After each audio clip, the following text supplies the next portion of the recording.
జగన్కి వరుస షాకులు బిగినేది. ఒకటి, నరేంద్ర మోడీ ఆంధ్రప్రదేశ్ ప్రభుత్వాన్ని తీవ్రస్థాయిలో విమర్శించడం, అవినీతి ప్రభుత్వం అని, ఇసుక కుంభకోణాలు, మద్యం కుంభకోణాలు లాంటి కుంభకోణాలకు పాల్పడుతున్నారని తీవ్రస్థాయి విమర్శించడం ఒక ఎత్తు.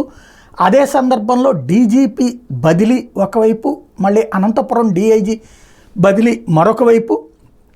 వీటికి తోడుగా సరికొత్తదైనటువంటి ఏదైతే ఫీజు రియంబర్స్మెంట్తో పాటుగా ఇన్పుట్ సబ్సిడీ ఇవ్వాల్సి ఉన్నటువంటిది, అంటే కంటిన్యూగా ఇచ్చేటటువంటి పథకాలు, చేయూత, ఈ 3 పథకాలకు సంబంధించినటువంటి డబ్బులు వేయాల్సి ఉన్నది. అది రెగ్యులర్గా ప్రతి ఏడాది వేస్తూ ఉన్నాం. ఇప్పుడు కూడా ఎన్నికల కోడ్ అన్నటువంటిది అడ్డొచ్చింది.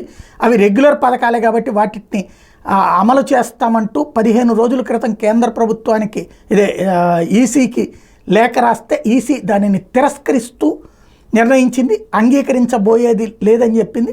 ఎన్నికల తర్వాత పంచుకోమని చెప్పింది. తద్వారా వరుస ఎదురుదెబ్బలు జగన్ సర్కార్కి.